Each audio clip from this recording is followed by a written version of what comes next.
কবে ক্ষমা নেবে আপনার হুজুর? হাজার হাজার লক্ষ শ্রোতার সামনে মিথ্যা গাল গল্প জাল হাদিস বলে প্রচার করে গিয়েছে, লোকটা মরেও গেছে, ক্ষমা চাওয়ার পর্যন্ত সুযোগ পায় নাই। তার বক্তব্যের মাধ্যমে হাজার হাজার মানুষ এই জাল হাদিস আমল করে মরে গেছে। কে কার কাছ থেকে ক্ষমা নেয়? কে কার কাছ থেকে ক্ষমা নেবে আপনি বলেন? এটা একটা উল্টা আশ্চর্য জাতি আমরা, যেই জাতির কাছে আল্লাহর তাওহীদের কোনো মূল্য নাই, শিরিকের বড় মূল্য। সুন্নাত ছেড়ে দিয়েছে, বিদাত করেছে গলার মালা, তখন আমাদের ঘাড়ের উপরে চেপেছে যত অশান্তি। বিদাত শিরকের পাশাপাশি সামাজিক জাহিলিয়াত আমাদের এমন ভাবে ঘিরে রেখেছে, আমাদের পাপ বাদ দিলে আর কিছু থাকে না। এটা হলো বাংলাদেশ। এখানে বিদাত এবং শিরকের উর্বর ভূমি, যেখানে আল্লাহর প্রতি মিথ্যারোপ করা হয়, রাসূলের প্রতি মিথ্যারোপ করা হয়। আর জালসা মাহফিলের নাম হলো সার্কাসের মাঠ, আর বক্তার নাম হলো সার্কাসের জোকার।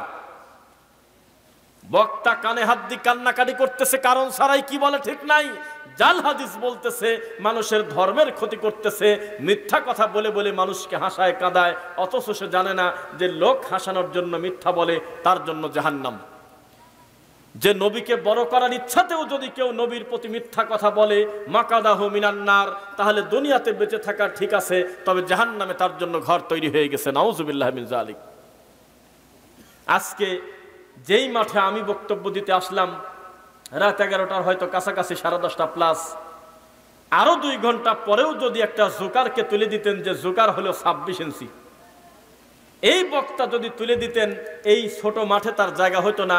আপনারাই বলা বলি করতেন, এত বড় বক্তা এত ছোট মাঠে আনছে কি কারণে?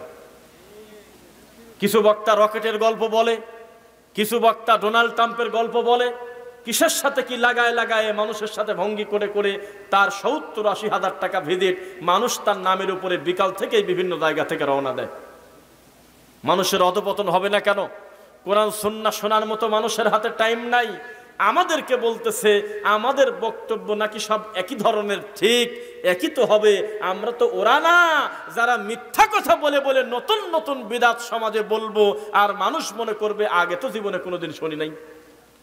আমাদের কথা এক, তাওহীদে ফিরে আসো, শিরক ছাড়ো, সুন্নাতে ফিরে আসো, বিদআত ছাড়ো। আমাদের একই বক্তব্য, আল্লাহর একত্ববাদ স্বীকার করে সমস্ত মানুষের নীতি বৈষম্য সব কিছুকে দূর করে আল্লাহর তাওহীদের উপরে মাথা নত করতে হবে। এটাই হলো মুমিনের বৈশিষ্ট্য। কে কার কথা শুনবে?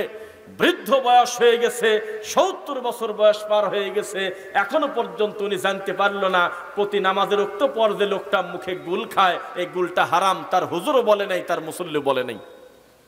লোকটার বয়স হয়ে গেছে প্রায় 80 বছর, এখনো পর্যন্ত তিনি হাকিমপুর জর্দা দিয়ে পান খায়। কোনো দিন তার মসজিদের ইমামের ক্ষমতা হলো না যে এটা একটা হারাম খাদ্য, এই জিনিস আপনারা কোনোদিন কেউ খাবেন না।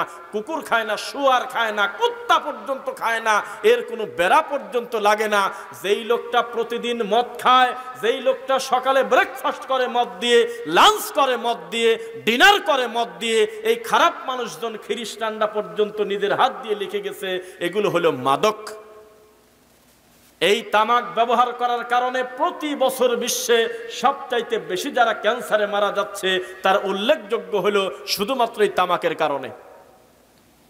হুজুর ওয়াজ করবে না, কারণ হুজুরের গলায় নিজেই জর্দা, হুজুরের গায়ে তাবিজ হুজুর স্বীকার করতেছে না। লক্ষ লক্ষ মুসল্লি 50-60 বছর আল্লাহকে সেজদা দিয়ে মারা চলে গেল। একেবারে যেদিন তার লাশটা দাফন হবে, ওই দিন কাফনের আগে তার গলা থেকে, মাথা থেকে, হাতের থেকে বালা খুলে সুতা কেটে দেওয়া হলো। তার আগ পর্যন্ত জীবনে লোকটা জানতে পারে নাই জীবিত থাকতে এগুলো হলো শিরক। এইগুলো গলায় নেওয়া শিরক, এইগুলো মাথায় নেওয়া শিরক, এই বালা হাতে নিয়ে অষ্টাধাতু মনে করে আংটি নেওয়া শিরক, এগুলোর প্রতি আশ্রয় প্রার্থনা করা শিরক। কোনো দিন লোকটা জানতে পারলো না, কবরে চলে গেল। এর বিচার কে করবে বলেন? আমি আপনাদের সেই পুরাতন একটা কমন কথা বলি। আজকে থেকে মাত্র কয়েক বছর আগে আপনার ফ্রান্সের প্রেসিডেন্ট ম্যাক্রো, তার নেতৃত্বে আমার নবীর ব্যঙ্গচিত্র আঁকানো হয়েছিল কিনা বলেন?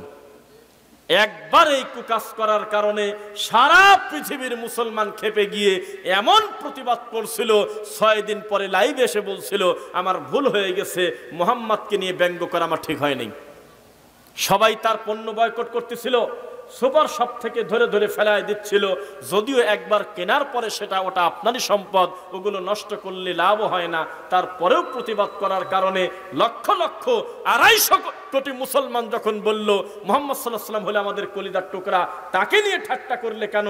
ও বাধ্য হয়ে যখন নারীতে টান পড়ে গেল, টাকাতে টান পড়ে গেল, তখন ক্ষমা চাইছে কিনা বলেন? এই ম্যাক্রো কিন্তু সরাসরি নিজের হাত দিয়ে চিত্র আঁকায় নাই, তার রাষ্ট্রে একজন আঁকাইছে, তিনি বিরোধিতা করল না কেন? সেই কারণে তার এত বড় ক্ষতি হইল। আমি আশাবাদী ওই ম্যাক্রোকে যদি 1000 কোটি টাকা দিয়ে যদি বলা হয় আমাদের আবার ইসলাম ধর্মের নামে একটা কটু কথা বলো, ও জীবনেও তা বলবে না। অথচ আপনি এখনো জানেন না, উনি একদিন শয়তানি করেছে আমার নবীর সাথে, একদিন মিথ্যা কথা বলেছে নবীর ব্যাপারে, একদিন কটূক্তি করেছে আমার নবীকে, তার এত বড় শাস্তি। আর আপনার মসজিদের ইমাম প্রত্যেক জুমার খুতবায় নবীকে ব্যঙ্গ করে প্রায় 40 মিনিটের উপরে। আপনার হুজুর ম্যাক্রো থেকে খারাপ, কারণ উনি ঠাট্টা করেছে একদিন। আর আপনার হুজুরকে যখন আমরা বলি যে উচ্চ স্বরে আমিন বললে আমার আমিন ফেরেশতার আমিন আর হলো মুসল্লির আমিন যদি মিলে যায়, আল্লাহ গুফির লাহু মা তাকাদ্দামা মিন জামবি, তার অতীতের গুনাহ ক্ষমা করে দেয়। তখন আপনার হুজুর সুবহানাল্লাহ বলা বাদ দিয়ে বলতেছে, আয় বেটা সৌদি আরবে যাচ্ছ কামলা দিতে, আমিন নিয়ে আসো, আবার ব্যঙ্গ করতেছে। আপনার হুজুর মিনিটে মিনিটে যে কর্ম করে তা ম্যাক্রো থেকে খারাপ। হুজুর জোরে আমিন বলার কারণে লক্ষ্মীপুরের ছেলেটাকে মারলো কেন? জবাব চাই। হুজুর না মারুক, কিন্তু হুজুরের মুসল্লি মেরেছে। আজও পর্যন্ত আপনার হুজুর একবার মুখ দিয়ে বলল না রাসূলের সুন্নাহর বিরোধিতা তোমরা করলে কেন? নিরীহ ছেলেটাকে মারলে কোন অপরাধে? জবাব দাও। এই বৈঠক থেকে আল্লামা মামুনুল হক হাফিজাহুল্লাহকে বলতে চাই, আপনার বজ্র কণ্ঠ আমরা আবার শুনতে চাই, আপনার বলিষ্ঠ কণ্ঠে আবার বক্তব্য শুনতে চাই। আপনি বলেছিলেন এই স্বাধীন দেশে কেউ যদি অমুসলিমদের প্রতিও জুলুম করে, মন্দিরে হামলা করে, আমরা মুসলমান তার খবর করে দেব, তাকে আমরা ছাড়বো না। আমরা খুশি হয়েছিলাম, এটা আসলেই ভালো কথা বলেছেন। তারা হলে আমাদের কাছে আছে, আমরা তাদের গালিগালাজ করব না, তাদের ধর্ম তাদের কাছে, আমাদের ধর্ম আমার কাছে। অমুসলিমদের প্রতি যদি এই দরদ থাকে, আর আমি হলে আপনার মুসলমান ভাই, আহলে হাদিসের সম্পর্কে আপনি সেদিনও ভালো কথা বলেছেন। আশা করব সারা দেশে আহলুল হাদিসদের প্রতি যে মিথ্যা অপবাদ দিয়ে গালিগালাজ করা হয়, ইহুদি খ্রিস্টানের দালাল বলে মিথ্যারোপ করা হয়, মসজিদগুলো ভেঙে দেওয়া হয়, শুধুমাত্র রাসূলের সুন্নাহ মানার কারণে মানুষকে কটাক্ষ করে ব্যঙ্গ করে আল্লাহর ঘর থেকে বের করে দেওয়া হয়, এ ব্যাপারে আপনি একটা কড়া বক্তব্য দিয়ে দেন। হোক, একটা কড়া বক্তব্য হয়ে যাক। মামুনুল হক সাহেব বলুক, ও দেওবন্দিরা শোনো, একটা কটু কথা যদি কোনো মুসলিম ভাইয়ের ব্যাপারে তোমার সাথে মতানৈক্য যদি থাকে, যদি সেটা কুফরির পর্দায় না যায়, যদি সেটা তোমার কাছে যদি পছন্দ না হয়, আর যদি সেটা রাসূলের হাদিসে থেকে থাকে, তোমার বিরুদ্ধে যাক বা পক্ষে যাক, খবরদার কটু কথা বললে তোমার খবর করে দেব। কবে পাবো সেই ভাষণ? কবে পাবো সেই কণ্ঠ? সেদিনও মামুনুল হক সাহেব এত সুন্দরভাবে আহলুল হাদিসদের ব্যাপারে কথা বলেছে, আমরা খুশি হয়েছি। জানেন, উনি বলেছে তাদেরকে উড়াইয়া দেওয়া যাবে না। একটা বিশাল সংখ্যক সালাফি আকীদা মানহাজ লালন করে, তারা নির্দিষ্ট কোনো মাযহাব মানে না, সরাসরি কোরআন হাদিস মানে। আলহামদুলিল্লাহ। কোথায় বক্তব্য? আমরা কি ধরে নেব সারা পৃথিবীর কাফেররা যেমন মুসলমানের বিরুদ্ধে এক, সমস্ত বিদাতিরাও আহলে হাদিসদের বিরুদ্ধে এক? এটাই তো আমরা ধরে নিচ্ছি, আর তো কিছু ধরার পাই না। বিষয়টা কি?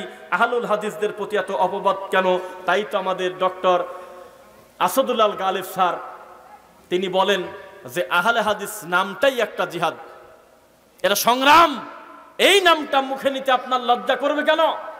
কবর পূজারী যদি নিজেকে সুন্নি দাবি করতে পারে, মাজারে সেজদা করালা লোকটা যদি নিজেকে ভান্ডারি বলে আত্মতৃপ্তি লাভ করে, সারাটা জীবন নবীর হাদিসের বিরোধিতা করে লোকটা হানাফি বলে যদি নিজে আত্মতৃপ্তি লাভ করতে পারে, সারাটা জীবন কোরআন সুন্নাহর পক্ষ থেকে আল্লাহর রাসূলের সুন্নাহ অনুসরণ করার কারণে নিজেকে আহলে হাদিস পরিচয় দিতে লজ্জা করবে কেন?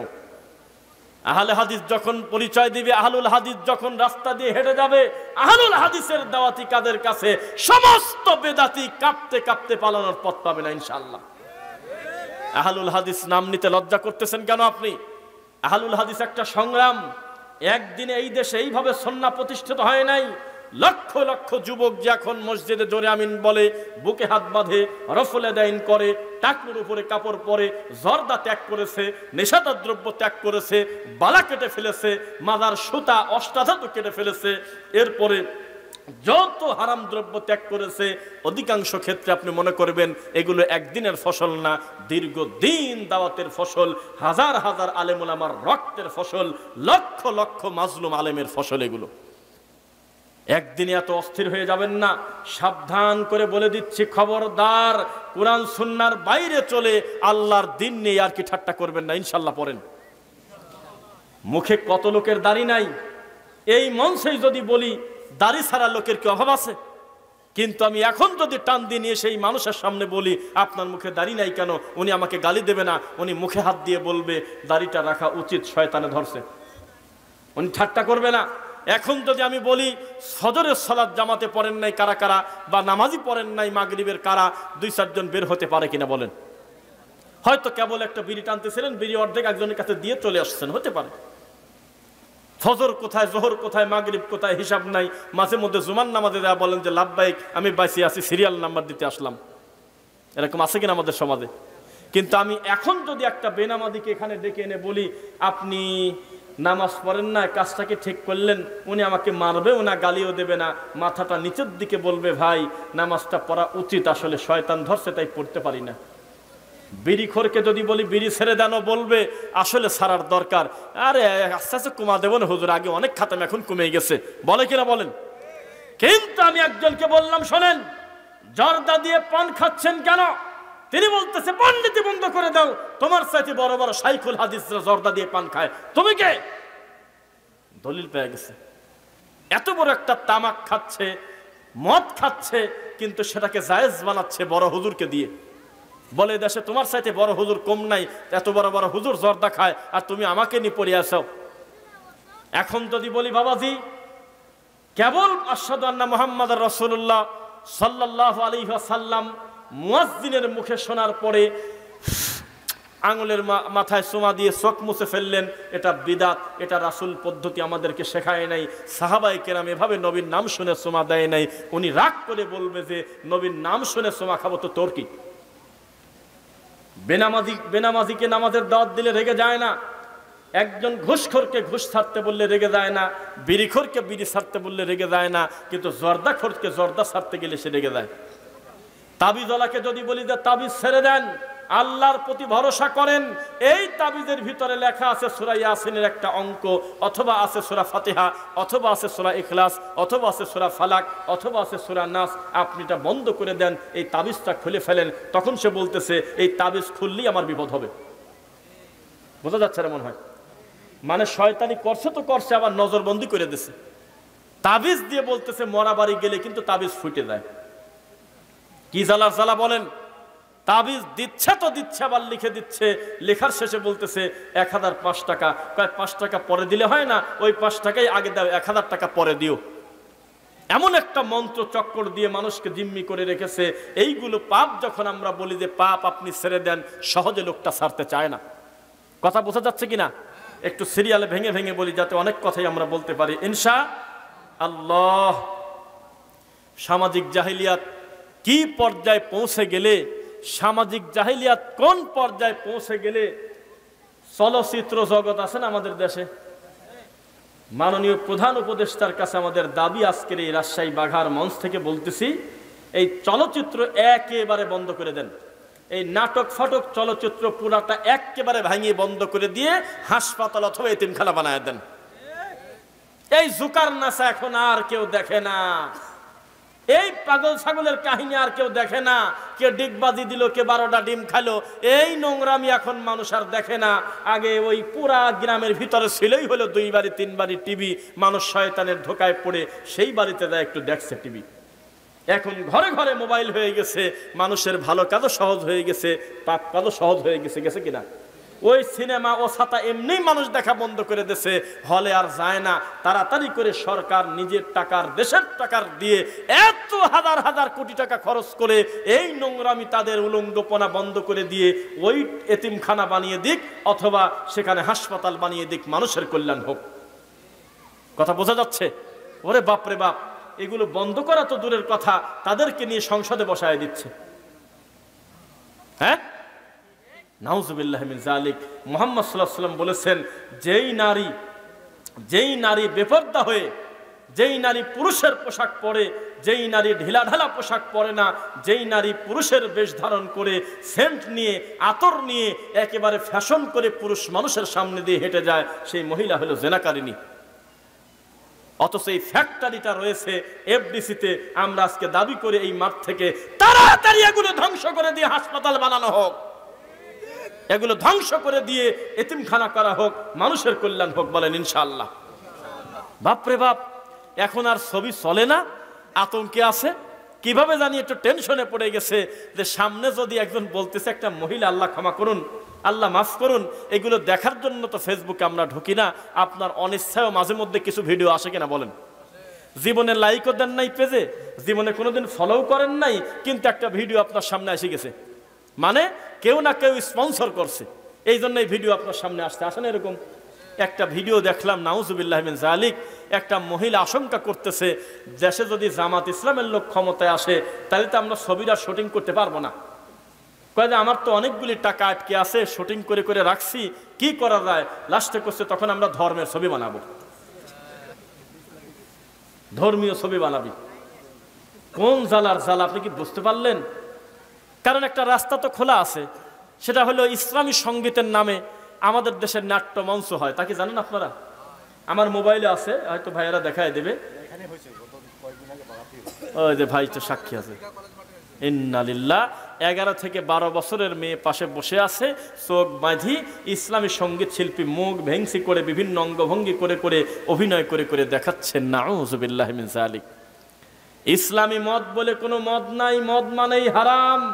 ইসলামী জুয়া বলে কোনো জুয়া নাই, জুয়া হারাম। ইসলামী ক্যারাম খেলা বলে কোনো খেলা নাই, খেলা হারাম। ইসলামী সুদ বলে কোনো কথা নাই, সুদ হারাম। ঠিক কিনা? ইসলামী সঙ্গীতের নাম দিয়ে এইভাবে, আর ওদের কাটিং গুলো কি, আমি একটা দেখলাম 6 জন মিলে যৌথ গজল গাচ্ছে, 6 জনেরই টাকনোর নিচে কাপড় আছে। এ বলে ইসলামী সঙ্গীত বলতেছে। এই শব্দটা সুন্দর না, মনে থাকবে কি আপনাদের? এবার আসেন, আমাদের দেশে এমনও কিছু কোরআনে হাফেজ আছে সারা পৃথিবীর থেকে গোল্ড মেডেল পেয়ে আসছে আমাদের দেশে, আলহামদুলিল্লাহ। আল্লাহর কোরআন মাজিদের উপরে প্রায় এভারেজে কয়েক বছর টানা ফার্স্ট এবং সেকেন্ড আমাদের এই বাংলাদেশ হয়তো, বলেন আলহামদুলিল্লাহ। কিন্তু একটু দুঃখের আছে, ছেলেটা কোরআন পড়তে পারে সুন্দর করে, মিষ্টি কোরআন তেলাওয়াত শুনলে আত্মা ভরে যায়, এখনো মুসাফা করা শেখে নাই, এখনো মুসাফা পর্যন্ত করতে জানে না, কয় হাত দিয়ে মুসাফা করতে হয়। কারণ তাকে যে কোরআন পড়াইছে সে কোরআন পড়তে পারে, কোরআন বুঝতে পারে না। বোঝা যাচ্ছে না মনে হয়? ওই ছেলে 2 দিন পরে মিলাদ পড়বে, নয় ব্যক্তি পূজা করবে, নয় সঙ্গীতের নামে কোরআন মাজিদের আমি এখন আপনি নিয়ে আসেন, ওই কারি কোরআন তেলাওয়াত করতেছে, নিজের প্রতি জুলুম করতেছে। আমি এতগুলো কথা বলতেছি, প্রায় ঘন্টার উপরে কথা বলবো, আমার ঘেমে যাওয়াটা স্বাভাবিক। আবার অতিরিক্ত বাল্ব দেশে চতুর্দিকে, তাই না? কিন্তু ওই ছেলে সূরা ফাতিহা পড়তে গিয়ে ঘেমে ভিজে যাচ্ছে, কেন? নিজের প্রতি জুলুম করতেছে। কোরআন যার উপরে নাজিল হয়েছে তিনি পড়েছিলেন আলহামদুলিল্লাহি রাব্বিল আলামিন। কিভাবে পড়তেন তা জানি না, তবে তিনি থেমে যেতেন অধিকাংশ ক্ষেত্রে। আর রহমানির রহিম থেমে যেতেন। মালিকি ইয়াউমিদ্দিন তিনি থামতেন, আর পিছনের মুসল্লিরা মিলায় আবার পড়তেন। যার প্রতি কোরআন নাজিল হয়েছে তিনি সাবলীল কণ্ঠে কোরআন পড়তেন। আর আমাদের দেশের কারীরা, আমাদের দেশের হাফেজরা কোরআন প্রতিযোগিতায় কানে হাত দিয়ে মুখের দিকে তাকানো যাচ্ছে না, একসাথে 3 আয়াত মিলাতে দেয়, মনে হয় গলা ফাটে মরিয়ে যাবে। কোথায় আছে এই সিস্টেম? কোন সাহাবী থেকে প্রমাণ পাবেন? অমুক সাহাবীর বড় বরত্ব সূরা দুহা এক টানে এক স্বরে শেষ করে দিয়েছে, হাত তোলেন, আমি শুনবো, তার নাম শুনি। আমার নবী কবে সূরা শামস পড়েছে এক নিঃশ্বাসে? কেউ প্রমাণ দেন। সূরা ফাতিহা পড়েছে এক নিঃশ্বাসে, এমন কোন হাদিস এই দুনিয়াতে আছে? আমার তা জানা নাই। সেখানে আমাদের দেশে সূরা ইখলাস আর ফালাক কানে হাত দিয়ে 5-6টা আয়াত একসঙ্গে পড়ে দিচ্ছে, মুখের দিক তাকানো যাচ্ছে না, এর নাম দিয়েছে কোরআন তেলাওয়াত প্রতিযোগিতা। সেই লোকটাকে যদি বলেন যে ঈমান ভঙ্গের কারণ কি জানে না, কিভাবে ওযু করতে হয় জানে না, ওযুর পরে ঘাড়ে এইভাবে টান দিয়ে বলতেছে যে এইভাবে করলে নবী বলেছেন তোমাদের ঘাড়ের রগটা ভালো থাকে। কোথায় আছে এই কথা লেখা? এখনো পর্যন্ত ওযু শেখে নাই, মুসাফা করতেছে এইভাবে, তাকান আমার দিকে, বিশ্বজয়ী হাফেজ 2 হাত দিয়ে এইভাবে করে করে বুকে থাপড়াচ্ছে। এখনো পর্যন্ত হাত মিলানো জানে না, মুসাফা করতে জানে না, এটা একটা ইবাদত। সারা পৃথিবী থেকে গোল্ড মেডেল নিয়ে আসতেছে, আমাদের আফসোস ওই ছেলের প্রতি না, আমাদের আফসোস আহারে এত সুন্দর সোনার টুকরা মেধাবী ছেলেটা পড়ে আছে বেদাতির কোলের ভিতরে। বোঝা যাচ্ছে না? ও যদি একজন বিশুদ্ধ আকীদার আলেমের হাতে পড়তো, কোরআন এত সুন্দর করে পড়তে পারে, কোরআন বুঝার ব্যবস্থা আল্লাহর ইচ্ছায় তিনি করে দিতেন কিনা বলেন? বোঝা কি যাচ্ছে আপনাদের? সামাজিক জাহিলিয়াত এমন ভাবে চলে আসছে, আমরাও আসলে আমাদের কাছে কোনো কিছু অচল নাই। ওই যে ইসলামী জালসা প্রধান বক্তা উঠবে একটু পরে, তার আগ দিয়ে যে ছেলেটা গজল গাচ্ছে তার নামের আগে লেখা সারা বাংলায় আলোড়ন সৃষ্টিকারী ইসলামী সঙ্গীত জগতের উজ্জ্বল নক্ষত্র অমুক।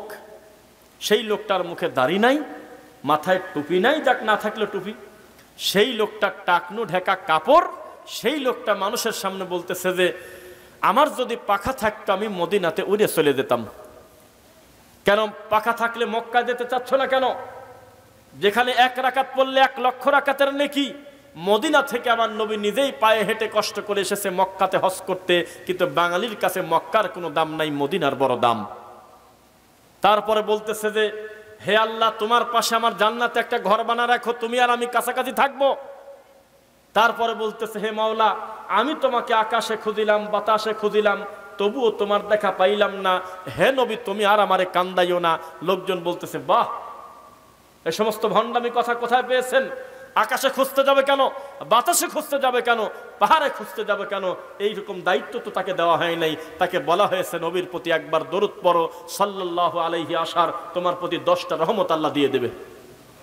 কিচ্ছু জানে না, তাকে বানিয়ে দিয়েছে ইসলামী সঙ্গীতের মহাপরিচালক। শেষ পর্যন্ত গলার কণ্ঠ যেহেতু ভালো, তখন লোকজন বলল ওয়াজে তুলে দাও। ওয়াজ করতে করতে তার নামের আগে এখন লেখা থাকে মুফাসসিরে কোরআন আল্লামা। কমন কথা হয়ে যায়, তবুও বলি যেহেতু এই মাঠে আমি কোনোদিন আসি নাই, এই কথা শুনলে মুরব্বীরা এখন মনে করবে ভিতরটা আগুন জ্বলবে আর গায়ের লোম দাঁড়িয়ে দেওয়ার কথা। এত নোংরা মানুষ আমাদের এই দেশে আছে যে তার দাড়ি হলো কালো, তো কালো দাড়ি তার সাদা করা যাচ্ছে না, আল্লাহ দেয় নাই। বয়স কেবল 30 বছর, তখন দাড়িতে ময়দা নেছে, ময়দা নিয়ে মুরব্বী সাজছে। মুরব্বী সেদে মুখ ভ্যাং ভ্যাং করে কথা বলে, আর একজন এসে তাকে ডাকতেছে ও দাদু। তখন এই ছেলে বলতেছে কি হয়েছে রে নাতি?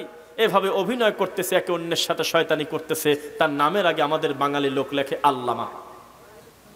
তারপরে ওই ছেলে যেহেতু নাটক করে, একবার তার মন চাইল আমি ইবলিস শয়তান সাজবো, তখন সে করলো কি, সিঁদুর নিল, মানে কালি নিল, কপালে, মুখে, ঠোঁটে, সমস্ত জায়গায় কালি নিয়ে গোটা মুখটা ঢেকলো, আর জামা কাপড় খুলে ফেলছে। খুলে ফেলে কালি টালি গায়ে নিয়েছে। আমি যদি মিথ্যা বলি, এতগুলো মিডিয়ার সামনে আমি এত বড় পাগল আমি হই নাই যে কালকে আমার এই ভিডিও নিয়ে ওরা শয়তানি করবে, সারা দেশের লোক বলবে এই মিথ্যা কথা বলছে। আমি রকেট বাবা না, আমি সত্য জানি, তদন্ত করেই আমি কথাটা বললাম। তখন এই মুখে টুখে কালি নিল একটা ছেলে, কালি নিয়ে মোবাইল কানে নিয়ে বলতেছে এ সালমান নাকি? সৌদি সালমান তুমি? সৌদি আরবে বলে ফোন দিয়েছে, বলে শুনলাম ইবলিস নাকি এখন আর বাংলাদেশে নাই, তোমার কাছে বলে চলে গেছে। ভিতরটায় রক্তক্ষরণ হইল। এ কত বড় মানুষ, কত বড় পশু, কত বড় কুলাঙ্গার, কত বড় খারাপ। এই নোংরা ছেলেটার নামের আগে বর্তমানে লেখা থাকে আল্লামা। আমার ধারণা 50,000 টাকার নিচে মনে হয় না। আল্লাহ তুমি ভালো জানো। এই হলো আমাদের দেশ। যে যত ধর্মের নামে ফাজলামো করবে, শয়তানি করবে, তার বিচার হওয়া বাদ দিয়ে, জবাবদিহিতা করা বাদ দিয়ে তাকে আমরা টাইনে চাঁদে তুলে ঢেলাই। বোঝা যাচ্ছে কিনা বলেন? এইভাবে ধর্মীয় জাহিলিয়াত, সামাজিক জাহিলিয়াত আমাদের প্রতি এমন ভাবে অভিশপ্ত হয়েছে। আমাদের আল্লামারা হলো আপনার গাঁজা খায়, মানে হলো তামাক খায়, আর নয়তো তাবিজের ব্যাপারী, তাদের ভিজিট বেশি আমাদের এই সমাজে। আল্লাহ হেদায়েত দিক, বলুন আমিন। এবার আসেন, আমি আপনার এই গ্রামের মসজিদের নাম কি? কয়জন সামনে আছেন তা আমি জানি না, তবে আমি যতটা সময় বক্তব্য দেব আমি একটু ফাঁকি দেব না ইনশাআল্লাহ। কি মসজিদের নাম কি? আলাইপুর জামে মসজিদের ইমাম যদি ভুল করে কোনো, সেই ভুলটা এলাকা ভিত্তিকে থাকলো না, ওনারকে দেখা গেল রাজশাহীর সবাই চেনেও না। বোঝেন না কথা? আর আমি যদি ভুল করি, তাহলে হাজার হাজার মানুষের কাছে এই ভুলটা প্রচার হবে কিনা? মিজানুর রহমান আজহারি সাহেব যদি কোনো জাল হাদিস বলে, তাকে কি হবে? কিসের লাখ? বলেন যে কোটি কোটি মানুষের কাছে পৌঁছে যাবে। দেখেন, উনি একটা পোস্ট দিয়েছে শুধু যে আমি দেশে আসতেছি না, দেশে আসছে, ও আসার পরে লেখছে আমি আসছি, এই কথাটুকু লিখে দিয়েছে আলহামদুলিল্লাহ বলে। তা আমি দেখলাম 2 লাখ লোক শেয়ার করছে, মনে হয় একদিনও লাগে নাই, 2 লক্ষ লোক শেয়ার করলো, 1 লক্ষের উপরে লোক খালি কমেন্ট করছে, 1 মিলিয়ন লোক লাইক দিয়েছে। তাহলে কি পরিমাণ জনপ্রিয় একটা মানুষ হতে পারে। তিনি ইউটিউব চ্যানেল খুলছে, একটা ভিডিও দেয় নাই, লাখ লাখ লোক সাবস্ক্রাইব করে ফেলছে। মিথ্যা বলতেছি আমি? এত বড় জনপ্রিয় লোক বলতেছে যে আসসালামু আলাইকুম ওয়া রাহমাতুল্লাহি তাআলা ওয়া বারাকাতুহু। কি বলছে বলেন তো? রহমতুল্লাহি তাআলা। তাআলা কি পাইছেন আপনারা? আমরা জানি সালামের বাক্য আসসালামু আলাইকুম, অথবা আসসালামু আলাইকুম ওয়া রাহমাতুল্লাহ, অথবা আসসালামু আলাইকুম ওয়া রাহমাতুল্লাহি ওয়া বারাকাতুহু। মাঝখানে তাআলা ঢুকলো কিভাবে? আপনার মসজিদের ইমাম ভুল করলে শুধু তার আর তার মুসল্লির ভিতরে থাকতো। এই মানুষটা এত বেশি জনপ্রিয় এবং তার খেদমত নাই, এ কথা বললে আমি মিথ্যুক। তার অনেক খেদমত আছে, কিন্তু এই যে 2-1টা জাল হাদিস প্রচার করার কারণে, ভুল বলার কারণে তাকে ফলো করার মতো কোটি কোটি অনুসারী তো বহু দূরের কথা, অন্তত বক্তারাই আছে প্রায় হাজার হাজার। ওই বক্তা আবার দেখি যে জালসার মঞ্চে আমি নিজে দেখছি, তারাও সালাম দিচ্ছে আসসালামু আলাইকুম ওয়া রাহমাতুল্লাহি তাআলা ওয়া বারাকাতুহু। তখন আমি বলেছিলাম বগুড়ার জালসায় যে রহমাতুল্লাহি তাআলা এটা বলা যাবে না। এই কথা বলার পরে আমার ওই ভিডিওটা ভাইরাল হয়ে গেছে কিভাবে আমি জানি না। 11,000 লোক কমেন্ট করছে, 10,500 লোকই প্রায় লিখতেছে তুই কাফের, তুই খ্রিস্টান, তুই এত বড় হুজুরের ভুল ধরিস, তুই জানিস সে মিশর আল আজহার বিশ্ববিদ্যালয়ে পড়ছে। কন্ত জ্বালা, কি যন্ত্রণায় পড়লাম বলেন। তিনি মাতৃভাষায় খুতবা দিয়েছে মালয়েশিয়াতে, আমাদের মনটা ভরে গেছে। ইংলিশে তিনি খুতবা দিচ্ছে, কারণ খুতবা নির্দিষ্টভাবে আরবিতেই দিতে হবে, এ কথা নবী বলে নাই। খুতবা মানে ওয়াজ, খুতবা মানে বক্তব্য, খুতবা মানে ভাষণ, যেই ভাষণের মাধ্যমে মুসল্লিরা সংশোধন হবে, ঠিক কিনা? কিন্তু এই দেশে এসে তিনি এই সত্য কথা যদি মুখ দিয়ে বলে দিত, আমি মিজানুর রহমান আজহারি বলছি তোমরা মাতৃভাষায় খুতবা দাও, যাতে ইমামের কথাগুলো তার মুসল্লিরা বুঝতে পারে, 5টা ভুল সংশোধন হয়ে যায়। আর খুতবা হবে 2টা, জীবনেও নবী 3টা খুতবা কোনোদিন দেয় নাই, সাহাবীরা দেয় নাই, তোমরাও 2টা খুতবা দিতে। আহারে, এটা গালিগালাজ না, হিংসা না, তার প্রতি আমাদের ভালোবাসা, আমাদের দাবি। উনি যদি মুখ দিয়ে কথাটা খালি লিখেও দিত ফেসবুকে, যদি কলম দিয়ে, লক্ষ লক্ষ মানুষের সংশোধন হয়ে যাওয়ার সুযোগ ছিল কিনা? কিন্তু আমি এত কথা বলতেছি, আমার সামনে আপনারা কয়টা লোক বসে আছেন বলেন? এই জন্য বড় মানুষের মাঝে মধ্যে নাম ধরে বলতে হয়, যাতে আপনারা ধোকায় পড়ে না যান। একটা মিষ্টি মুফতির নাম বলবো। কি মুফতি? তিনি খুব বর্তমান খুব ডিমান্ডেবল, মানুষের কাছে পছন্দনীয়। তিনি আরবি জানেন না, এই কথা আমি বলবো না, এত সুন্দর আরবি বোঝেন, আরবি হাদিসও মুখ দিয়ে বলে। তার নাম মুফতি আরিফ বিন হাবিব। আছে মিসরি সুরি বলে অনেকে, আরিফ বিন হাবিব। এত সুন্দর তার গলার কণ্ঠ, ইনসাফ করে কথা বলতে হবে, এত সুন্দর তিনি হাদিসের জ্ঞান রাখেন, কোনো জীবনেও আমি অস্বীকার করব না। এই লোক খোলা মাঠে হাজারো জনতার সামনে বলতেছে, নামাজ যদি কাজা হয় প্রতি ওক্তের জন্য 100 কেজি করে গম দিয়ে দিও, আর 5 ওক্ত দিও না, 6 ওক্ত দিও। কে আর এক ওক্ত আবার কিভাবে ডেলিভারি হলো? কয় যে বেতের সহ দিও, 100 কেজি করে আটা অথবা গম। এ মেড ইন চায়নার হাদিস, এটা তো মদিনার হাদিস না, এটা তো মক্কা মদিনাতে আসে নাই। এই কথা জান্নাতি মানুষ এই আমল করে নাই। মুহাম্মদ সাল্লাল্লাহু আলাইহি ওয়াসাল্লাম বলেছেন, তোমরা অতীতের ভুলের ব্যাপারে বলো, আল্লাহ আমার ভুল হয়েছে, ক্ষমা চাই, আল্লাহ ক্ষমা করবেন।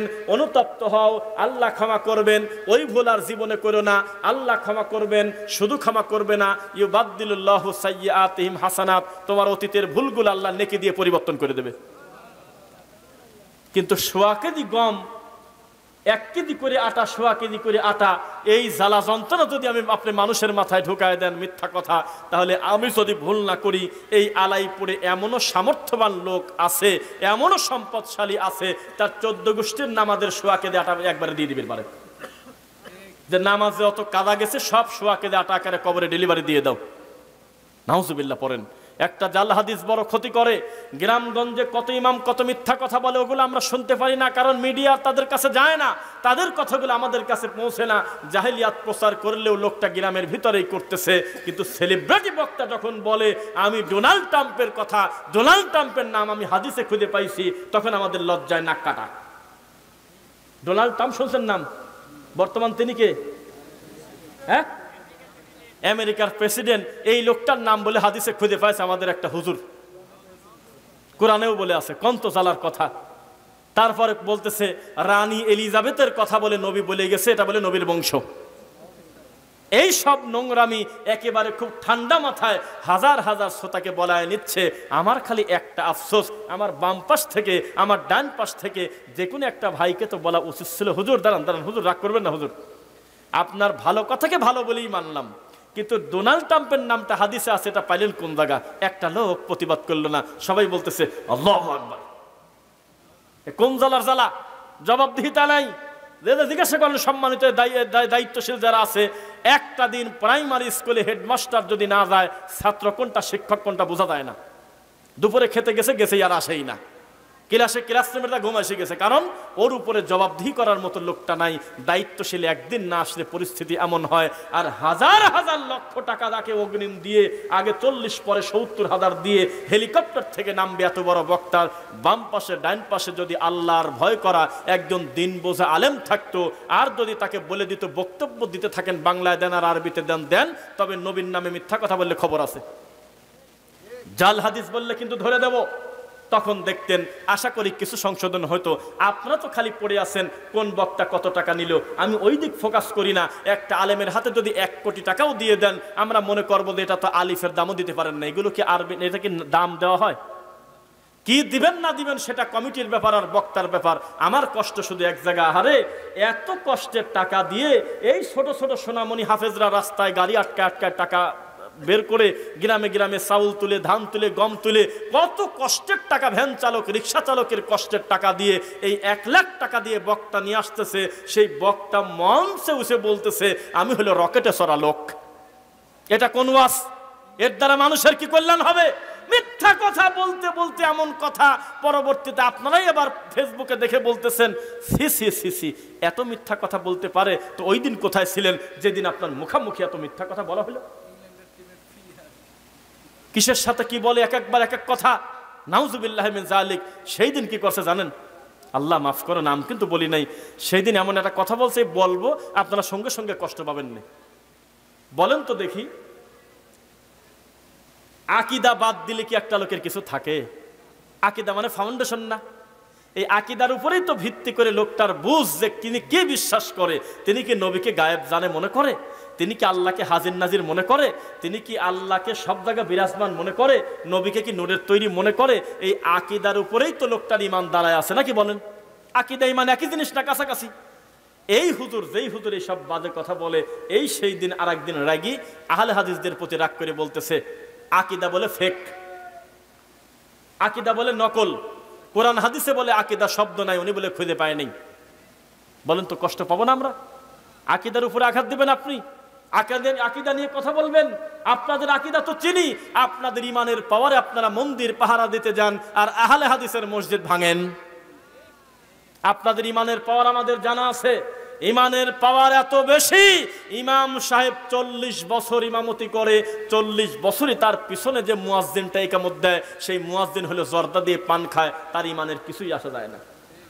ইমাম 30 বছর ইমামতি করে, ঠিক তার বাম পাশে মুয়াজ্জিনের পাশে যে দাঁড়ায়, সেই লোকটা মেয়ের সম্পত্তি ছেলেকে লিখে দিয়েছে 30 বছর আগে, এখনো পর্যন্ত হুজুরের ডিস্টার্ব হয়নি। ইমাম সাহেব 30 বছর ইমামতি করে আলাইপুর গ্রামে, কত লোক সুদ খায়, আবার মসজিদে আগের কাতারে নামাজ পড়ে, কোনো দিন তিনি ডিস্টার্ব ফিল করলো না। এ বাবাজি, নামাজে আসেন ঠিক আছে, সুদটা ছেড়ে দেন, তোমার ইমানের এত পাওয়ার, তুমি দাঁতে কামড় দিয়ে পড়ে আসো, মিলাদে দাওয়াত দিলেই যা মোনাজাত ধরি হু হু করে খালি কাঁদে।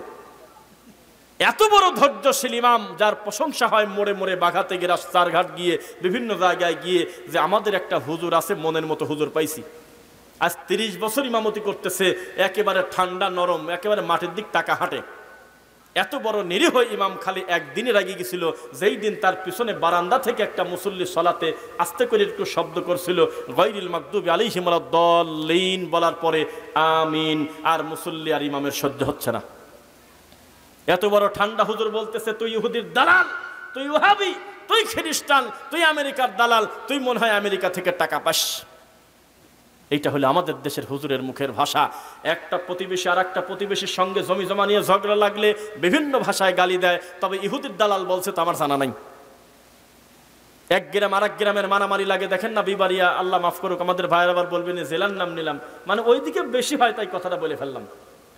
ওখানে আবার এরকম মিনিটে মিনিটে ওই কাহিনী নাই, একজন একজনের থাপড় দিল দরকার নাই, টেটা দিয়ে মারিয়ে দাও, ওইসব কাহিনী দরকার নাই। বিয়ের গেটে দুটি মারিয়ে ফেলছে, গেটের টাকা দিয়ে কি যেন কাহিনী হয়েছে, কি খাওয়ানি মারিয়ে ফেলছে দুটি, থাক থাপড় সাপড় দরকার নেই। হ্যাঁ আচ্ছা দেখছেন, তারপরে করছে কি, মাইকে বলে দিচ্ছে বা বিভিন্ন ভাই না অ্যানাউন্স করে দিচ্ছে, আগামী শনিবার বাদ আসর তোমরাও আসো আমরাও আসবো, এই 3 দিন অস্ত্র গোছাচ্ছে, রেডি করতেছে। কিছু কিছু ভিডিওতে দেখেছি বাপের বয়সী লোকের টেটামারি মারি ফেলতেছে, কোপাচ্ছে, আর পাশে পুলিশ কিছু করতে পারে না, পুলিশের দোষ দিয়ে লাভ নাই, কারণ হাজার হাজার মানুষের হাতে হলো টেটা। আছে কিনা বলেন? এত ঝগড়া করার পরেও আমি কোনোদিন দেখি নাই এক গ্রুপ আর এক গ্রুপকে বলছে আমেরিকা থেকে টাকা পায়। কিন্তু মসজিদের ইমাম 30 বছর কোরআন খতম করেছে, 30 বছর আগে হাফেজ আলেম মুফতি, 40 বছর ধরে ইমামতি করে, এত সুন্দর একটা আলেম মানুষ, তার সাথে আমার আমিনের মিল না পড়ার কারণে, রাসূলের একটা সুন্নাহ আমি অনুসরণ করি, এই কারণে আমাকে লোকটা অপছন্দ করে বলতেছে তুমি ইহুদির দালাল। বুঝতেছেন না মনে হয়? তাহলে হুজুরের মুখে সবচাইতে ছোট গালটা কি বলেন তো দেখি? ইহুদির দালাল, খ্রিস্টান, আমেরিকার এজেন্ট, এই কথা বলে কিনা বলেন? বলে কিনা বলেন? এরপরে আর একটা বিষয়, আমরা আহলুল হাদিসরা, আমরা মানুষ, মানুষ না? কথাই বলে না। আমরা যারা আহলুল হাদিস অনুসারী, আমরা মানুষ কিনা? আমরা ভালো কাজও করি, ভুলও মানুষ হিসাবে করে ফেলি, হয় না ভুল? নাকি আপনারা কেউ ভুল করেন নাই? তবে এই ভুল আহলে হাদিস হয়ে জীবনে কেউ করছে আমার জানা নাই, যদি থাকে প্রমাণ দিলে সেটা বাদ দিয়ে বলবো, সারা পৃথিবীর আহলুল হাদিসদের সবচেয়ে বড় সফলতা তারা বিদআত এবং শিরক মুক্ত, আলহামদুলিল্লাহ। তাদের সবচেয়ে বড় সফলতা, তারা দাদাকে দাফন কাফন করে ভালো মানুষ হওয়ার কারণে দাদার কবরকে 3 তলা গম্বুজ করে কবরে সেজদা দেয় না, ইতিহাসে নেই। আহলে হাদিসদের সবচেয়ে বড় সফলতা, তারা মানুষ পূজা করে না। আহলুল হাদিসদের সবচেয়ে বড় সফলতা, তারা গলার সঙ্গে তাবিজ নিয়ে ঘোরে না। আহলুল হাদিসদের সবচেয়ে বড় সফলতা, তারা মনা মানুষের সাথে আর কি ঠাট্টা করে কুলখানি খায় না। আহলুল হাদিসদের সফলতা এই জায়গায় যে তারা ব্যক্তি পূজা করতে করতে কাউকে জোর করে জান্নাতি বলে নেই, কাউকে আবার ভালোবেসে বেশি ভালোবাসতে বাসতে ভুল করছে, সেদিন তাকে কাফের বলেছে, ইতিহাসে নাই। আর বেদাতীদের মুখের সবচাইতে ছোট গাল ইহুদির দালাল, আবার ওই কাফেরের ফ্যাক্টরি খুলে বসে আছে, ওই মাল তো কয়েকদিন পরপরই খালি কাফের ডেলিভারি দেয়, কাউকে বাদ দেশে, অথচ তিনি একজন আলেম, তার ঘরানার বাইরে আমার জানা নাই যে কাফের হয় না এরকম লোক। গত পরশুদিন একটা ডেলিভারি দিয়েছে, উনি বলতেছে কেউ যদি নবীর রওজা মুবারক বলা যাবে না বলে, নবীর কবরকে কবর বলতে হবে, এই কথা যদি কেউ বলে তাহলে সে কাফের। ও দেখছেন না? যদি প্রমাণ না থাকে আমি প্রমাণ দিতে পারবো। নাউজুবিল্লাহ মিন যালিক। নবী নিজে বলেছেন কবর, আল্লাহ নিজে বলেছেন কবর। সাহাবায়ে কেরাম নবীর কবরের কাছে গেলেন, সালাম দিলেন। একাধিক সহিহ হাদিস, কোনো দিন কেউ রওজা শরীফ, মাজার শরীফ উচ্চারণ করে নাই। আর এই আব্বাসী হুজুর বলতেছে কেউ যদি বলে নবীর রওজা মোবারক না কবর, তাহলে সে বলে কাফের। কোন জ্বালায় পড়ছে এখন আপনি বলেন? এক গ্রুপ আর এক গ্রুপকে কি পরিমাণ কাফের বলে আপনি কল্পনা করতে পারবেন না। মাঝভান্ডারির ব্যাপারে আব্বাসী সাহেব একটা ভালো ভূমিকা নিয়েছিলেন। শোনো, এই সমস্ত বাদ্যযন্ত্র বাজিয়ে যারা জিকির আজগার করে তারা কাফের, হালাল মনে করে। আমরা দ্বিমত করি নাই, যে কথা ভালো কথা বলছে। এক গ্রুপ আর এক গ্রুপকে কাফের পর্যন্ত বলে, কিন্তু সুযোগ পেলে আহলে হাদিসের বিরুদ্ধে আবার সবাই এক হয়ে যায়। সবাই কি হয় বলেন না কেন? সবাই এক হয়ে যায়। আর একটা বিষয় আপনাদের কাছে বলি, সবাই আমার দিকে তাকান। একটা জানাজায়, খেয়াল করে কথা বলেন, একটা জানাজায় গিয়েছি আমি, সেই জানাজায় আমার জুতা পড়াই আছে। এই কথা বলে না, জানাজায় কি আছে? আমি জুতা পড়েই আছি। তখন আমার পাশ থেকে আদবের সাথে ভালোভাবে বলছে, দোষ দেব না, বলছে যে বাবাজির জুতাটা খুলে ফেলেন।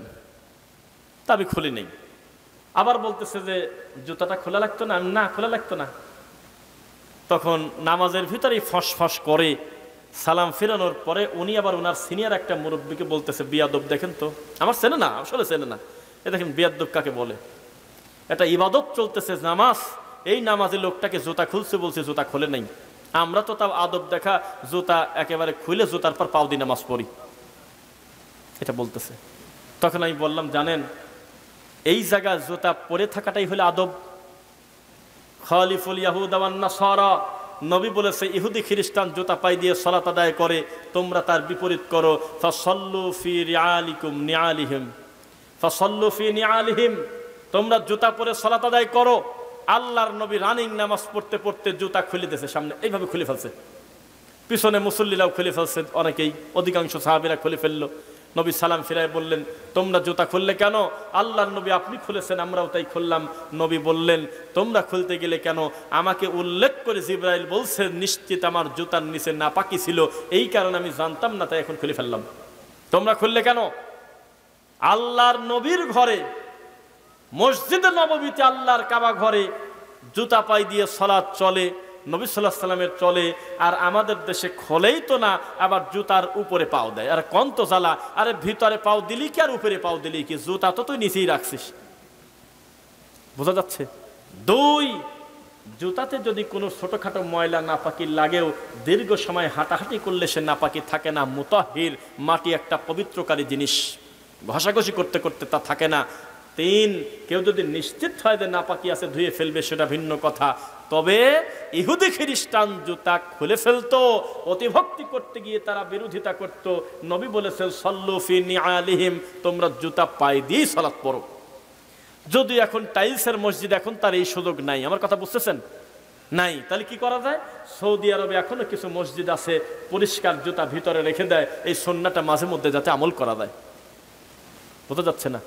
ধোলা মলিন হয়ে নবী সাল্লাল্লাহু আলাইহি ওয়াসাল্লাম সাহাবীরা সেজদা দিতেন, জুতা পাই দিয়ে চলে যেতেন, জুতায় বালু লাগলে আর কি হয়। আর আমাদের দেশে বিয়াদব পর্যন্ত বলতেছে জুতা খুলে নেই। জানাজা সালাত তো বহুদূরের কথা, ফরজ সালাতেও যদি কেউ জুতা পরে সালাত আদায় করে আর জুতায় যদি নাপাকি না থাকে, আল্লাহর ঘরের হক নষ্ট না হয়, কোনো অসুবিধা নেই। বোঝা যাচ্ছে কি আপনাদের? আমরা আদবকে বলি বেয়াদব, বেয়াদবকে বলি আদব। পৃথিবীর শ্রেষ্ঠ মানুষ মুহাম্মদ সাল্লাল্লাহু আলাইহি ওয়াসাল্লামের কবরকে আমরা মরা পর্যন্ত কবরই বলবো ইনশাআল্লাহ, কোনো দিন আমরা মাজার বলবো না। তো ল্যাংটা ফকির তো বহুদূরের কথা। বোঝা যাচ্ছে?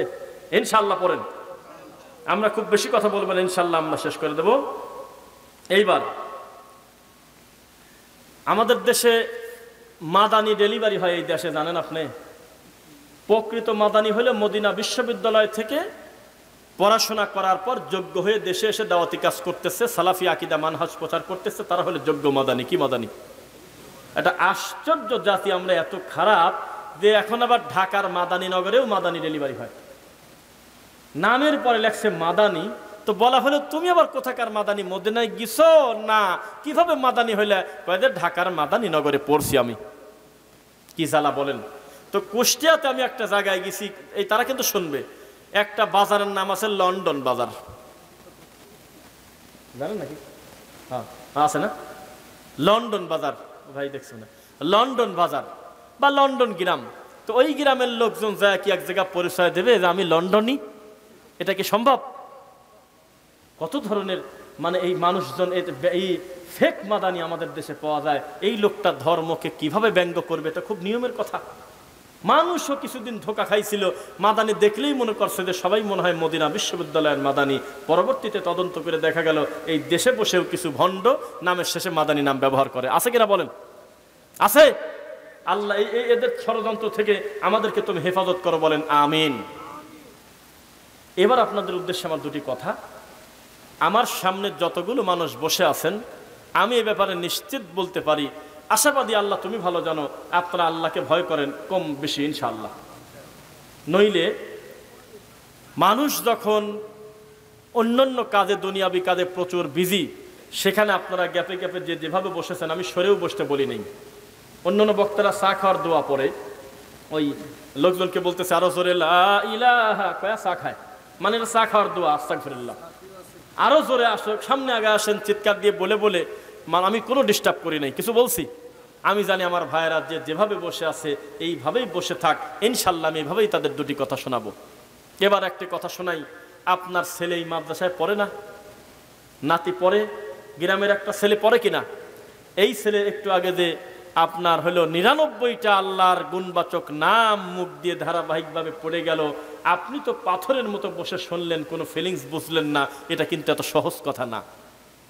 আল্লাহর অনুগ্রহ না থাকলে এইভাবে ধারাবাহিকভাবে 99টা নাম ধারাবাহিকভাবে বলা বড় বড় মানুষও পারে না। জানেন কি, এই যে সোনার টুকরা বাচ্চারা কোরআন হাদিস পড়াশোনা করতেছে, এই ছেলেকে যদি আগামীকালকে জুমার খুতবায় তুলে দেন যে তুমি খুতবা দাও, ইনশাল্লাহ আমি আশাবাদী ও যদি 20 মিনিট বক্তব্য দেয় তার কাছে 20 মিনিটই নিরাপদ, একটা জাল হাদিসও বলবে না। এটাই হলো আহলে হাদিসের পাওয়ার।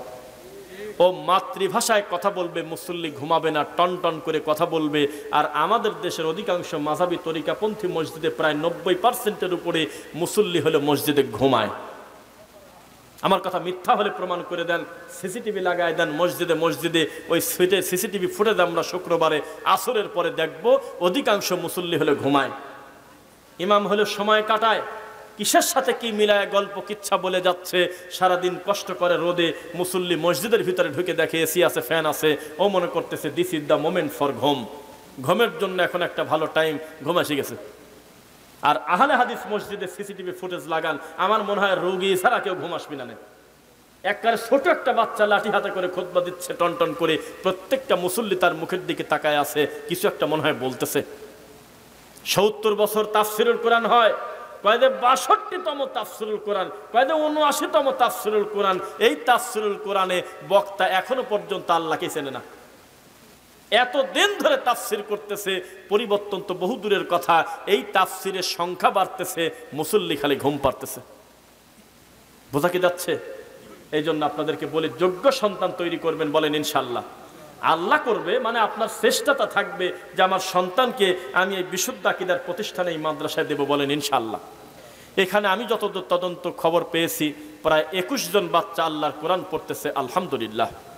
এই সোনার টুকরা বাচ্চাদের আমি জানতে চাই, দেখতে চাই, পরবর্তীতে কোনোদিন যদি আসি অথবা খবর পাই, শুনবো যেন ইনশাল্লাহ ভাইদের কাছে, নাইম ভাই বা আরো যে সমস্ত ভাইয়েরা আছে, এখানে শত শত বাচ্চা দিন শিখতেছে, এই আশা আমি করে গেলাম ইনশাল্লাহ। আল্লাহ তুমি কবুল করো, বলেন আমিন। এখন একটু লজ্জা দেই, বিশাল বড় এরিয়া আপনাদের, এক সিরিয়ালে কোনো তরিকাপন্থী হয়তো কেউ নাই বলা চলে, এখানে না যেখানে আছে, কিন্তু এখনো পর্যন্ত 500-200 বাচ্চা ছেলে মেয়ে আলাদা আলাদা দিন শিখবে, এই জায়গার অভাব আমাদের দেশে এখনো আছে। আর বিদাতিরা কি করে, ঢাকা শহরে এক জায়গায় আসছে, প্রথমে 1 মাস 2 মাস ভাড়া থাকি, দেখে যে 200 মিটারের ভিতরে তার মাদ্রাসা নাই, তাহলে এনে আমি একটা দিয়ে দেই। 200 মিটার ওই পাশে একটা আছে, ঢাকাতে দেখবেন গলিতে গলিতে মাদ্রাসা, হওয়া দোষ না। এই মোড় ঘুরে দেখবেন দুইটা ডানে একটা বাম, খেয়াল করবেন, জুন্নুরাইন উলুম মাদ্রাসা, তারপরে লেখছে হারামাইন শরীফাইন মাদ্রাসা, তারপরে লেখছে যে আপনার মদিনাতুল উলুম, তারপরে লেখছে মক্কা মুকাররমা। এত সুন্দর সুন্দর নাম দিয়ে ভিতরে নাওয়াইতুর বংশ সিহাই খালি, সুন্দর সুন্দর নাম দিয়ে ভিতরে করছে নাওয়াইতুয়ান উসাল্লি লিল্লাহি তাআলা রাকাতাই সালাতিল ফজর। আছে কোন জায়গা কয় জানি না, চলতেছে। ছোট্ট ছোট্ট 2টা রুম যদি তারা ভাড়া নিতে পারে, কাশিমপুর কারাগারের মতো, ওই 2টা ছোট রুমের ভিতরে 50টা ছেলে ঢুকায় দেয়। আসরের পর ওই জানলার গ্রিল ধরে ধরে বাচ্চারা কাঁদে, না আছে খেলার জায়গা, না আছে কথা বলার জায়গা। মারা হলে 7 দিন পর পর এসে খালি একটু দেখে যায়। মিথ্যা বলছি আমি? কিন্তু আপনি দেখেন বিশাল বড় এরিয়া, এখনো পর্যন্ত সবাই মিলে একটা ভালো মানের প্রতিষ্ঠান করতে পারেন নাই। তারা মিনিটে মিনিটে বেদাতি প্রতিষ্ঠান করে করে বাচ্চাদের ঈমান হারা করতেছে, ঠিক কিনা বলেন? খবরদার, এখন থেকে সচেতন হন। আপনার সন্তানকে আকীদা মানহাজ বিশুদ্ধ আপনার মাধ্যমেই করতে হবে ইনশাল্লাহ। খবরদার, সব কিছু জলাঞ্জলি দিলেও নিজের বাচ্চাকে দিন থেকে দূরে সরাবেন না, বলেন ইনশাল্লাহ। যুবক ভাইদের উদ্দেশ্যে বলি, খবরদার নেশাদার দ্রব্য আপনি পান করবেন না ইনশাল্লাহ। আপনি এখন তামাক ছেড়ে দেন, এখন আপনি সিগারেট বিড়ি গাঁজা ছেড়ে দেন। আর এখন আর গাঁজার থেকে বড় নেশা হয়েছে হলে মোবাইল। আর এক জায়গায় পড়ে গেছি, কোনটা বাপ কোনটা মা কোনটা চাচি কোনটা খালা কিচ্ছু জানে না। পিছনে আধা ঘন্টা ধরে বাপ দেখতেছে আমার সাবাল মোবাইলে কি দেখে, ও এখনো ঘাড় ঘোরানোর টাইম পায় নাই, এত মগ্ন হয়ে আছে মোবাইলের দিকে। এটা একটা বড় ধরনের এডিক্ট, বিশাল বড় ধরনের অবস্থা। এভাবে যদি চলতে থাকে, পরবর্তীতে আমাদের এই সোনার ছেলেরা প্রতিবন্ধী হয়ে যাবে। চোখ কানা, কিছুই বোঝে না, চোখে দেখে না, 2টা 3টা 4টা নাই, কম্বল নড়াচড়া করে, কেন ঘুম আসবে কোন সময়, দেখে যে গেম খেলতেছে। এই তো আমাদের অবস্থা। দিন দিন অধপতন কোথায়? যে তরিকারই হোক না কেন, মোবাইলের নেশা কিন্তু কম বেশি আমাদের সবার আছে কিনা? আর এই মিডিয়া মোবাইল, এর আমি একটা নাম দিছি, নামটা শুনবেন নাকি? এর নাম দিছি হলে গিলাস। কি নাম দিছি আমি? মিডিয়া মোবাইল হলো গ্লাস। এই গ্লাসে আপনি মধু ঢেলেও খেতে পারবেন, পবিত্র পানিও খেতে পারবেন, আবার মদও খেতে পারবেন, নিষেধ আছে? এখন এই মোবাইলের ভিতরেই কিন্তু কোরআন রাখা যায়।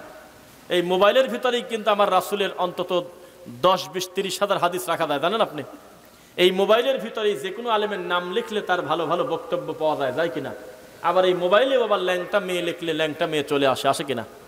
তাহলে এটা গ্লাসের মতো, আপনি কিভাবে ব্যবহার করবেন সেটা মোবাইল একা একা কাজ করতে পারে না, আপনি না চাইলে। সুতরাং এই মোবাইলের ফিতনা থেকে, খারাপ কাজ থেকে আপনারা বেঁচে থাকবেন বলেন ইনশাআল্লাহ। আর মা বোনদের উদ্দেশ্যে আমাদের শেষে কথা, অবশ্যই এই কঠিন পরিস্থিতিতে বেপর্দা আপনি থাকবেন না, গান বাজনা শুনবেন না, বাচ্চাদেরকে দিন শেখাবেন, সালাত ঢিলেমো করবেন না। যত ইসলামিক কাজ আছে পুরুষের থেকে আপনার সহজ করা হয়েছে, আপনার জন্য আল্লাহ উপঢৌকন দিয়েছে, আলহামদুলিল্লাহ। কয়টা বাজে একটু মোবাইলটা দেখি, অনেক সময় হয়ে গেছে। বসেন, দোয়া না পড়ে যাবেন না আমার মুখে। আসলে আমরা প্রথমে ভাবছিলাম এটা কোনো কালেকশনের মাহফিল না, এমনকি কর্তৃপক্ষের অধিকাংশ তারা জানতো এটা কোনো কালেকশন না। কথা বুঝছেন? আমি 1 সেকেন্ডের জন্য কোনো কটু কথা বদনাম করব না, তবে যেই জালসায়, সবাই তাকান আমার দিকে, যেই মাহফিলে কালেকশন থাকে, সেই মাহফিলে বক্তার বক্তব্য কত সুন্দর হলো সেদিকে ফোকাস থাকে না, মাল উঠলো কত সেদিক দিকে খেয়াল, টাকা আসলে উঠলো কত ওই দিক ফোকাস থাকে। এজন্য আমি খেয়াল করেছি প্রধান বক্তা যখন বক্তব্য দেয় অনেক মাহফিলে, মা মরা এতিমের মতো টাকার দিক টাকা 7-8 জন কমিটির লোক গোল হয়ে বসে টাকা গুনতেছে। অথচ এই রুগীদেরই বক্তব্য আগে শোনা উচিত না? এদের সংশোধন আগে জরুরি না? এখানে গোল হয়ে বসে 7-8 জন বসে মা মরা এতিমের মতো টাকার দিক টাকায় 7-8 বার করে টাকা গোনে, আর আমি বক্তব্য দিচ্ছি আর অর্ধেক লোক এদিক টাকা আছে। আমি রুগীকে কোনোদিন এলাও করি না, আমি ব্যাগ ভরে টাকা নিয়ে ফাঁকা দাও।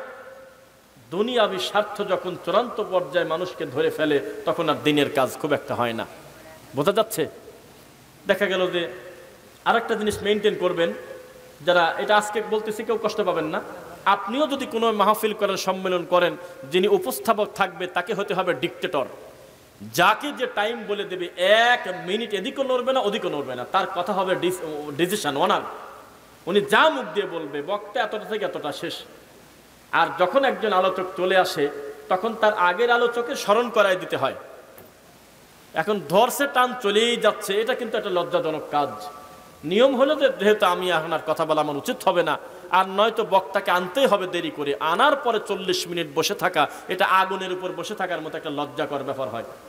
এটা করবেন না, মনে থাকবে ইনশাল্লাহ। এটা করা উচিত না, সুন্দর না। অধিকাংশ মাহফিল এগুলো করে, আলোচক বসে আছে জোকারের মতো বসে থাকে, আর একজন কানে হাত দিয়ে কাঁদেই যাচ্ছে, টাইনি কি যে বলতে আল্লাহই জানে।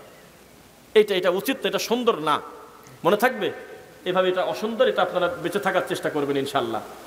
আর আগে এটা বলে দোয়া পড়ব ইনশাল্লাহ, আমি কথা রাখবো, এই কথাটা খালি শোনেন, কষ্ট পাচ্ছেন না তো আপনারা? লিল্লাহি তাকবীর। আগে ওই উত্তরপালা একটা বক্তা ওয়াজ করে চলে গেছে 10 দিন আগে, দক্ষিণ পাড়া ওয়াজ করতে গেছে আবার 10-15 দিন পরে। একটু দূরে হওয়ার কারণে এই গ্রামের লোক এখনো জানতেই পারলো না একই বক্তা ওখানে আসছে। আর এখন আমাকে দাওয়াত দেওয়ার আগে নারী ভুরি কিন্তু একবার বের করে ফেলছেন, ইউটিউবে খালি নাম লেখার সাথে সাথে আমার সব বের হয়ে আসে। এখন কিন্তু আর ফাঁকি দেওয়া যায় না। এমনি কিন্তু একটা বক্তাকে হুট করে কেউ দাওয়াত দেয় না, দেয় কি? যে কোনো বক্তাকে আনার আগে গ্রামের মুরব্বীরাও কয় যে কার আনবা, তারকে মোবাইলে একটু ওয়াজ পাওয়া যাবে না, একটু দেখাও তো দেখি, একটু শুনি, বলে না? তো বক্তাকে যে বিল বাজেট করা হয় সে টাকা কিন্তু আগেই উঠে গেছে। এই পোস্টারটা দেখে ভালো লাগছে, যতগুলো প্রোগ্রাম করছি আজকেই দেখতেছি অতিথির সংখ্যা কম। একটা জায়গায় অতিথি দেখছি হলো কত, দেখেন জানো ভাই, 251 জন। 251 জন হলো অতিথি। তো পরে আমরা বললাম যে এটার হাকিকত কি, এর মারেফতটা কি? তোকে মারেফত হলে ও মূল্য বাঁচলো তা আমার দেখার কথা নাই, সর্বনিম্ন 500 নিচে তার দেবে না। তার মানে 2-5 লাখ টাকা আমাদের আগেই তোলা শেষ। ওই নাম আগে দেই, পরে আমরা বলি দেই দেখো তোমার নাম কিন্তু দিয়ে দিছি, তখন ও চোখ খোলা দেয়, অন্তত 1000 টাকা দেয়। তো এই কাম আমরা আগেই করে ফেলছি, এই জন্য আজকে খালি ওয়াজ করে দেন, যা তোলার তা তুলে ফেলছি, এটা হলো স্বভাব। এই জন্য আমাদের একজন মাদানী আলেম উনি লেখছে যে আলোচকের নাম খুঁজে পাওয়া যায় না, কিন্তু অতিথির নাম থাকে বড় বড় মোটা অঙ্কে লেখা। আজকে তার ব্যতিক্রম। আল্লাহ আলোচক এবং গ্রামবাসীকে তুমি দিনের জন্য কবুল করো। আল্লাহ আমরা মানুষ, আমাদের ভুলভ্রান্তি আছে, আমাদের তুমি ক্ষমা করো আল্লাহ। আল্লাহ সমস্ত বিদাত মুক্ত সুন্নাতে আমল করার তৌফিক দাও। তাওহিদ একদম নিয়ে শিরিক মুক্ত তাওহিদ ঈমান নিয়ে আমাদের কবরে যাওয়ার তৌফিক দাও। আজকের এই মাহফিলটা যাদের টাকা দিয়ে, বুদ্ধি দিয়ে, শ্রম দিয়ে, মেধা দিয়ে, যেভাবে যারা করেছে, কষ্ট করেছে, আল্লাহ তুমি সকলকে উত্তম বিনিময় দাও। আমাকে কেউ শেখায় দেয় নাই, আমি একটা সুন্নাহ পালনের চেষ্টা করব। আমি চাইব আমার সোনামণিরা প্রত্যেক ভাইদের কাছে যাবে, 1 থেকে 2 মিনিট হয়তো সময় লাগবে, দেশ শেষ হবে তখন আমি সবাই একসাথে দোয়া পড়ে চলে যাব। মজলিসের শেষে আপনারা কিছু সাদাকা করে দেন। পরিমাণটা বড় কথা না, তাকওয়াটা আল্লাহর কাছে বড় কথা। সবাই বৈঠকে সাদাকা আপনি করবেন, উপস্থিত যাই আছে, পরিমাণ বলবো না বা মারহাবাও দেবো না। দিল 20 কয় জান্নাতে 20, আমার সামনে বললে আমি ধাক্কা দিয়ে ফেলা দেবো। কেন আল্লাহর এই কথা বলা যায়? নাউজুবিল্লাহ। অবশ্যই মানুষকে উৎসাহিত করবেন, প্রকাশ্যে দান করা বৈধ, যাতে আরেক ভাই উৎসাহ পায়, কিন্তু বাড়াবাড়ি করা যাবে না। বোঝা যাচ্ছে? জি, সবাই যাও, সোনামণিরা যাও। এই যে যারা আপনাদের কাছে যাচ্ছে, এরাই কিন্তু আজকের সবচেয়ে বড় মেহমান। সবচেয়ে বড় মেহমান হলে আমাদের এই কোরআনের ছাত্ররা। আল্লাহ তুমি তাদের কবুল করো, বলে না আমিন। সবাই যাও। এরপরে আমরা সবাই আমাদের দায়িত্ব